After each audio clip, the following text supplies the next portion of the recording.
Rĩrĩ etĩkia a Aithiramu thĩ yothe magĩkinyanĩria mũthia wa ihinda rĩa mweri mũtheru wa kwĩhinga na gũkũngũĩra thigũkũ ya EID UL FITR, na kuona ihinda rĩrĩ rĩkoragwo rĩohanĩtio na ndĩa na mahoya, kaunti-inĩ ya Nakuru bamĩrĩ 1000 nĩciamũkĩire ũteithio wa irio kuma kũrĩ Gavana Susan Kihika ĩta njĩra ya ngwatanĩro na ũrũmwe. Kwa hivyo tumeelewana, mimi na Fadhili tutashikana na tutasukuma mpaka hii maneno ya vetting iishe.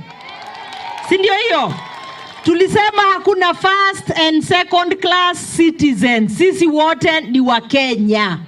Kwa hivyo hiyo maneno ya vetting yenye ina delay IDs lazima tumalize hiyo maneno. Si ndio hiyo? Na kuo kaunti-inĩ ya Narok igongona rĩrĩ rĩgũtongoretio nĩ Sheikh Salim Indo kĩharo-inĩ kĩa William Olentimama, ndũmĩrĩri ya kerĩ thayũ gũkũ makĩhoera mabũrũri tũriganĩtie ta Sudan kũrĩ ihinda rĩrĩ kwĩna mbara. Tuliomba Mwenyezi Mungu mbele kwanza atupatie utulivu, kwa sababu utulivu inatoka kutoka Mwenyezi Mungu. Na pia tuliombea nchi jirani, Somalia, Sudan. Hizi siku 10 iliyopita wakati Ramadhan inaishia, ambayo Waislamu wako kwa misikiti kuomba Mwenyezi Mungu, tunaona nchi yetu ya jirani hapa Sudan walikuwa na shida.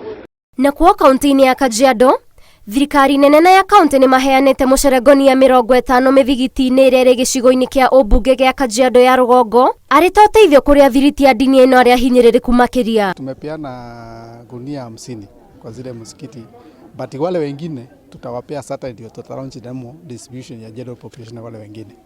Tumetarget pia institution kama zile za watoto, tumetarget watu wale wanaishi na terminal illness, tunasema the sick and the elderly. Tumetarget pia people living with disability. Tumetarget pia hospitali. Oho nĩ atĩtirithĩtie bata wa ũnyitanĩri wa dini itiganĩte, makiuga moroto nĩ gũtigĩrĩra nĩ maiga thayũ kaunti-inĩ oro ũndũ ũmwe na bũrũri-inĩ. Ngĩribotera Inooro TV, njĩtagwo Waithira wa Ndwati.